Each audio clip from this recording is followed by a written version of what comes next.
আসসালামু আলাইকুম সুপ্রিয় শিক্ষার্থীরা।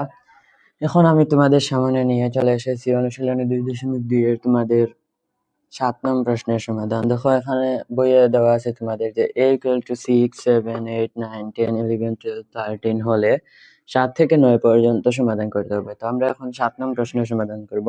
এখানে দেওয়া আছে এই যে a সেট আছে, a সেটের সঠিক প্রকাশ কোনটি? তো দেখো এটা যদি আমরা সহজে মনে করো দেখেই করে ফেলবো এরকম একটা অনুভূতি নিয়ে করি, তাহলে এখানে দেখো 6 এবং 13 কাউন্টিং এ আছে। তাহলে এখানে যদি 6 এটার এই প্রশ্ন এই চিহ্ন দ্বারা বুঝাইছে যে x 6 থেকে বড় হতে হবে, কিন্তু সমান বলে নাই। আর এখানে আবার বুঝাইছে যে x 13 থেকে ছোট হবে, এখানেও সমান বলে নাই, কিন্তু এখানে 13 ও সমান, সমান না, এটা হচ্ছে গ্রেটার দেন x, এখানে হবে 6 গ্রেটার দেন অর ইকুয়াল, এটা তো ইকুয়াল নেই, সেহেতু গ্রেটার দেন x স্মলার দেন 13, কিন্তু এখানে যেহেতু 6 আছে 13 আছে, তাহলে এটা থাকা উচিত ছিল এরকম যে 6 greater than or equal x smaller than or equal 13। দেখো এখানে এইরকম নাই, এইরকম এখানে 6 আছে কাউন্টে, 6 থেকে বড় সংখ্যাগুলো, কিন্তু এখানে 13 থেকে ছোট, কিন্তু 13 বলে না, এখানে 13 কাউন্ট করছে কিন্তু 6 কাউন্ট করে নাই।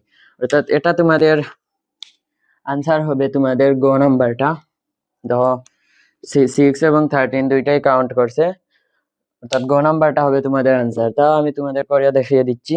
দেখো এখানে দেওয়া আছে সেটের উপাদান 6, 7, 8, 9, 10, 11, 12। দেখো এখানে সবগুলো উদাহরণ x such that x belongs to n, অর্থাৎ স্বাভাবিক সংখ্যা হবে, শিওর স্বাভাবিক, সকল স্বাভাবিক সংখ্যা।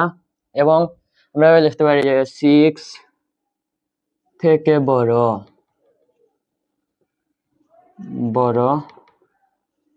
বা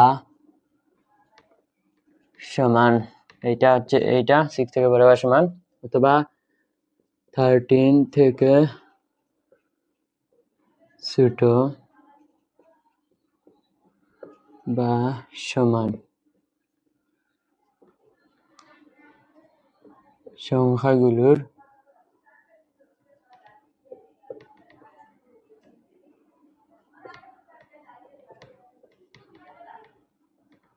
সেট।